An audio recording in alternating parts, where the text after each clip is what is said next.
Today's Bible study is looking into the book of Genesis chapter 9. For this study we'll be using the English Standard Version. Genesis 9 brings us to the aftermath of the flood. The waters have receded, Noah and his family have worshipped, and now God speaks to them with a new command, a new covenant, and a new beginning for humanity. But this chapter also includes one of the first major failures in the renewed world, reminding us of the persistent presence of sin. And God blessed Noah and his sons and said to them, "Be fruitful and multiply and fill the earth." This echoes the command God gave to Adam and Eve in Genesis 1. It shows that God is re-establishing his original purpose for humanity: fruitfulness, multiplication, and dominion over the earth. The blessing is a reaffirmation that life is to continue and expand.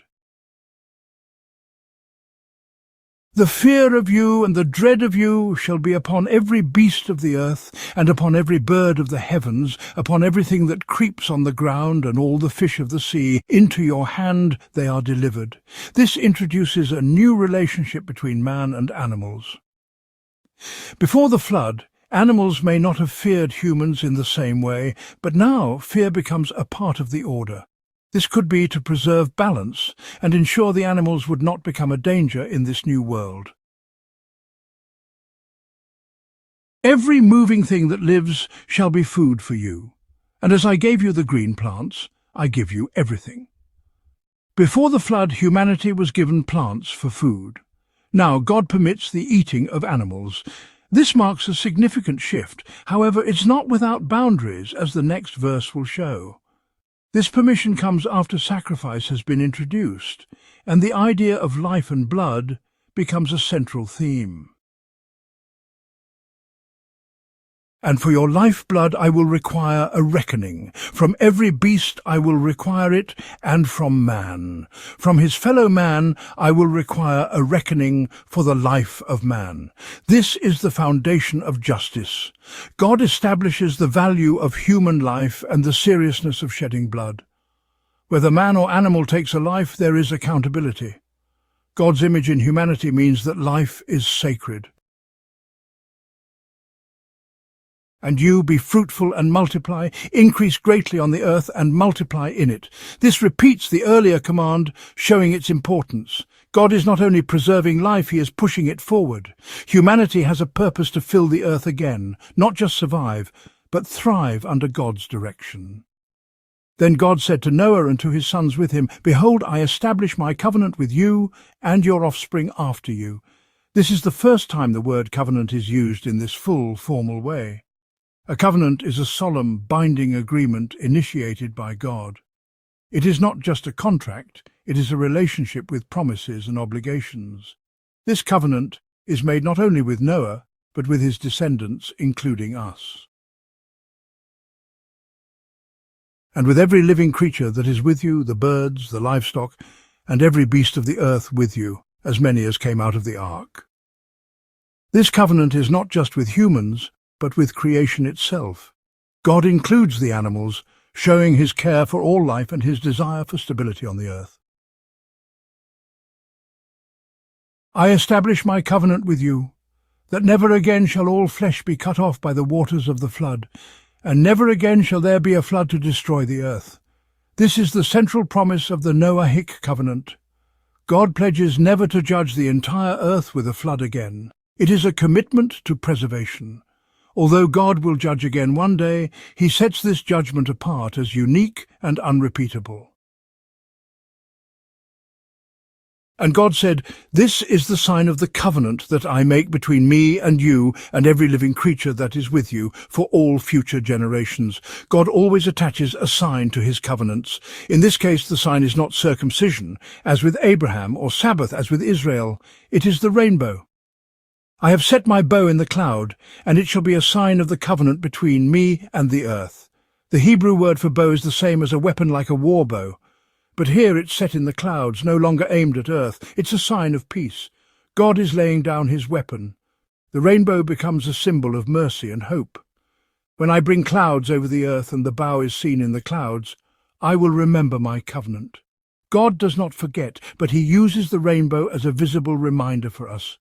It reassures us that even when storms come, God's promise stands. The rainbow doesn't prevent storms, it assures us that we won't be destroyed by them. I will remember my covenant that is between me and you and every living creature of all flesh. This covenant includes every generation and every creature. It is comprehensive, wide-reaching, and everlasting. This is the sign of the covenant that I have established between me and all flesh that is on the earth. God restates it for emphasis. This promise is foundational. It sets the tone for all future covenants.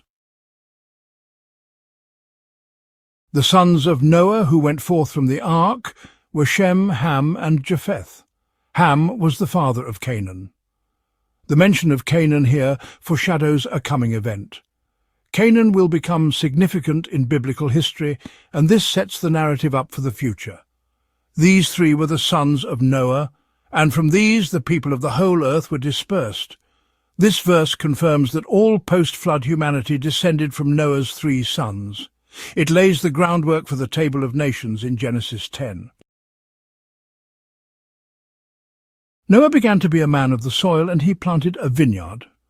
This verse introduces a new phase in Noah's life. He becomes a farmer, and this vineyard sets the stage for a troubling episode. He drank of the wine and became drunk and lay uncovered in his tent. This is the first mention of drunkenness in the Bible. It is not presented positively. Noah's lapse reminds us that even the most righteous people are not perfect. Sin remains even in the new world. And Ham, the father of Canaan, saw the nakedness of his father and told his two brothers outside. Ham's sin was not just seeing Noah's nakedness, but mocking it, exposing it, and failing to show honour. His response showed a lack of respect, and it is contrasted with what his brothers do next.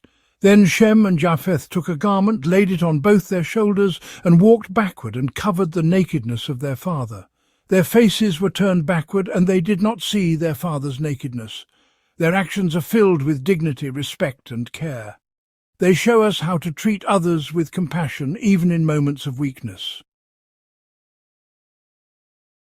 When Noah awoke from his wine and knew what his youngest son had done to him, he said, "Cursed be Canaan, a servant of servants shall he be to his brothers." Noah does not curse Ham directly, but Ham's son, Canaan. This has sparked much discussion. Some see this as prophetic, foretelling the later conflict between Israel and the Canaanites. It's important to note this curse is not racial. It is not a justification for any kind of prejudice. It is specific and limited to the Canaanite line. He also said, "Blessed be the Lord, the God of Shem, and let Canaan be his servant. May God enlarge Japheth, and let him dwell in the tents of Shem, and let Canaan be his servant." Noah speaks blessings and destinies over his sons. Shem's line will carry the covenant leading to Abraham, Israel, and ultimately Jesus. Japheth will spread widely and be blessed through his association with Shem. Canaan's line will remain subject, marked by this moment of dishonour. After the flood, Noah lived 350 years. All the days of Noah were 950 years, and he died. Noah lived a long and faithful life. His death closes the flood narrative and leads us into the next phase of God's unfolding story. Genesis chapter 9 is about covenant, renewal, blessing and warning. It shows us that even after judgment, sin is still present, but God's promises stand. The rainbow remains in the sky as a sign of mercy, and through Shem's line, the hope of redemption continues. If you enjoyed this Bible study, make sure to like, subscribe, and drop a comment about what you think of this Bible study.